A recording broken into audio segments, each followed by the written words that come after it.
Status update করি একটা। বড় একা লাগে এই আঁধারে।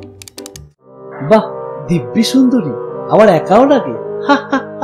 ফ্রেন্ড রিকোয়েস্টে অ্যাকসেপ্ট করো শোনা, তোমায় দোকা করে দিচ্ছি। কিরে, আজকাল তোর কোনো খবরই পাচ্ছি না, কেমন আছিস? ফাটাফাটি আছি। জানিস, একটা দারুণ লোকের সাথে আলাপ হয়েছে ফেসবুকে। লন্ডনে থাকে, ব্যবসা করে, খুব চ্যাট করে আমার সাথে। সেই কবে থেকে দেশ ছাড়া, তোমার সাথে বন্ধুত্ব করে দেশের মাটির গন্ধ করে। খুব শিগগির দেশে আসার প্ল্যান করছি। তোমার জন্য কি নিয়ে আসবো বলো?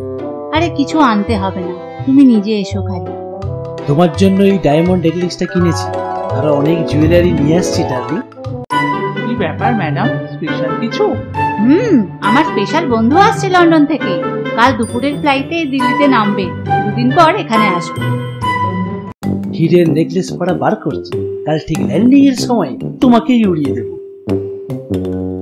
হ্যালো, কি হয়েছে? নেকলেসটা কাস্টমসে আটকেছে? সে কি?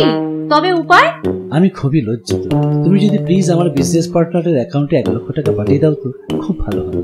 ও আমায় ক্যাশ এনে দেবে, আমি সন্ধ্যের মধ্যেই তোমায় ফেরত দিয়ে দেবো। আরে এত বলার কি আছে? তুমি আমার জন্য এত দামি জিনিস কিনতে পারো, আর আমি এইটুকু টাকা দিতে পারবো না? অ্যাকাউন্ট ডিটেল দাও, এক্ষুনি পাঠিয়ে দিচ্ছি। কিরে, দেখা হলো? নেকলেসটা কেমন রে? আর লোকটাই বা কেমন? টাকা দেবার পর থেকে আর যোগাযোগ করতে পারছি না। এখন মনে হচ্ছে ঠকে গেছি। কাল সকালে থানায় যাব। দেখুন ম্যাডাম, এই ফ্লাইটে এই নামের কোনো প্যাসেঞ্জারই আসেনি। আপনি ঠগের পাল্লায় পড়েছিলেন। তবে যেটুকু ডিটেল পেয়েছি, আশা করছি আমরা বের করে ফেলতে পারবো কে এই কাজ করেছে।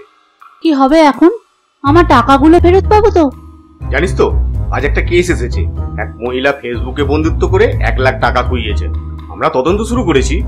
আমরা বারবার সবাইকে সাবধান করি অচেনা প্রোফাইলগুলোর সাথে বন্ধুত্ব না করি, তবু কি করে যে বিশ্বাস করে বসে কে জানে। স্যার, ক্রিমিনালটার পাত্তা লাগানো গেছে। লন্ডন না আরো কিছু পাশের রাজ্যে বসে ভাত পেতেছিল। গ্রেট, টিম নিয়ে গিয়ে অ্যারেস্ট করুন।